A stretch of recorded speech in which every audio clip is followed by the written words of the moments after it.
The rapid collapse of Syria this last December was a surprise to the world. Assad fell, and the rebel group HTS took the reins of power. But while this move may have been devastating for Iran's network of terror focused at Israel, it might be paving the way for something much more dangerous to take its place. I'm Ben Hilton, and this is the Israel Guys. We in the West often want to interpret the rest of the world. We take our version of what we see and we put our own spin on it. Often the words and phrases used by organizations from other parts of the world, and especially the Middle East, can seem too crazy for our brains to rationalize. We interpret it. We say things like, the Palestinians don't want to wipe out Israel, they just want a state of their own, just like all peoples do. But what we overlook is often people say exactly what they mean. The Palestinian Authority is the continuation of the PLO, whose logo is the entire state of Israel and was founded pre-1967 while they still had full control of Judea and Samaria, or the West Bank.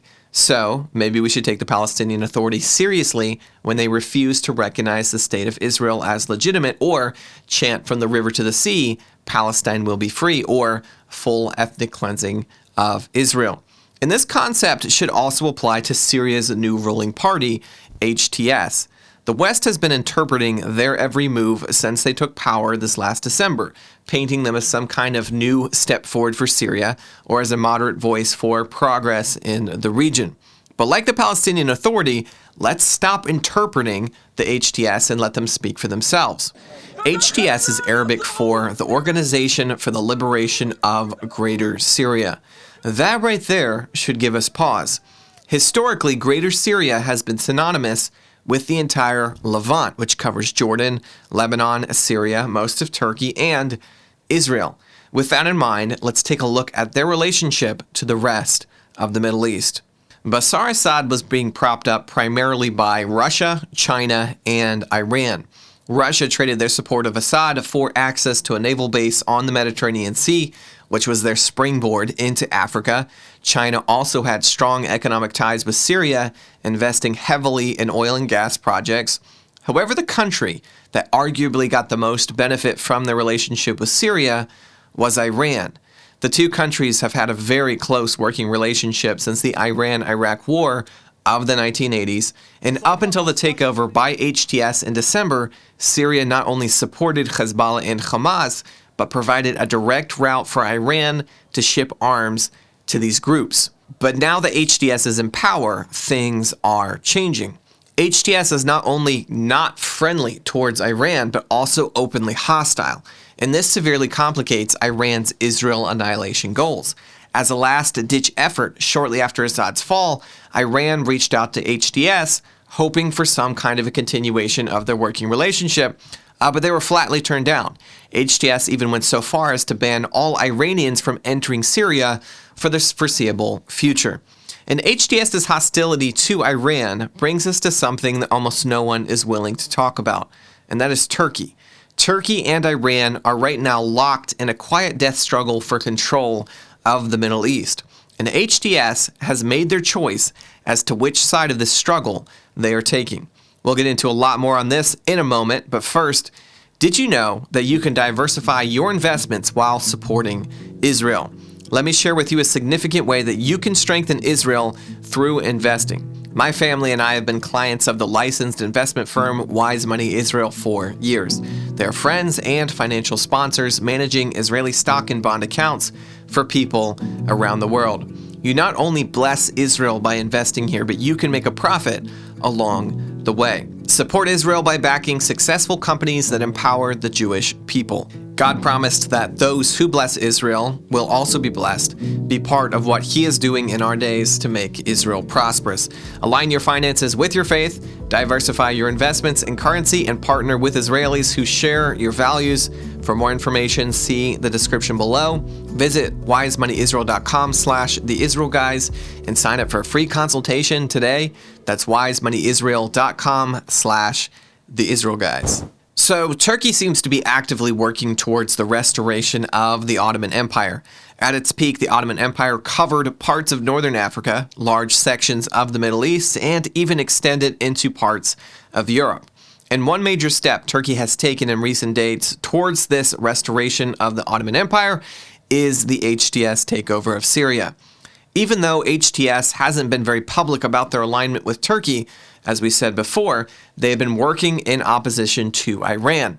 Evidence suggests that Turkey is providing HTS with advanced weaponry and training, including extremely advanced drone technology.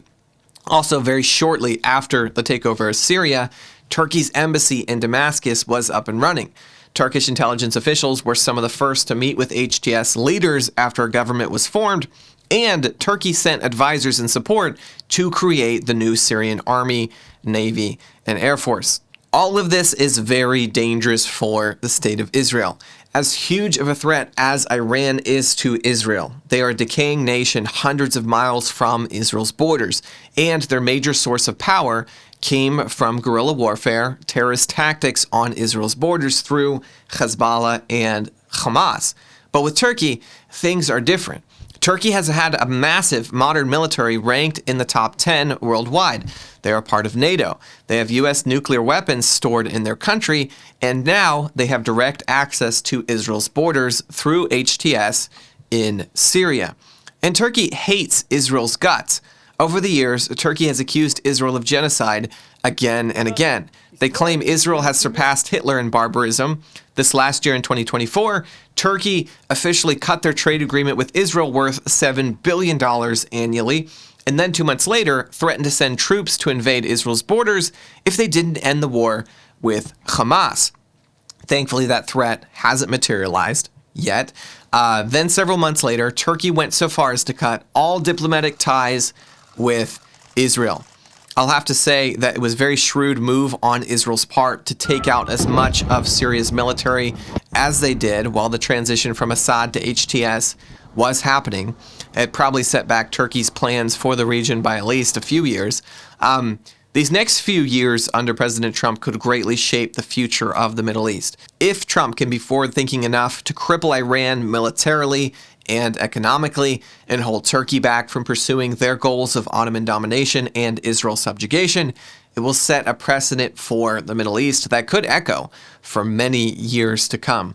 Of course, our biggest strength in America is also our biggest weakness on the world stage.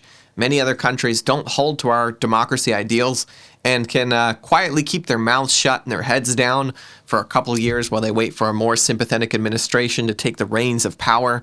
So what happens on that front will remain to be seen. We must continue to pray for the peace of Jerusalem, pray like never before, because in many ways, the peace of the entire world rests on that one city, rests on the future of the state of Israel. Guys, don't forget to check out how you can invest in Israel's economy through our friends at Wise Money Israel. The link is in the description. Subscribe to this channel here on YouTube. Get the conversation going down in the comments below. As always, stop listening to the lies and propaganda and connect with the truth of what is happening in Israel. We'll be back soon here at the Israel Guys.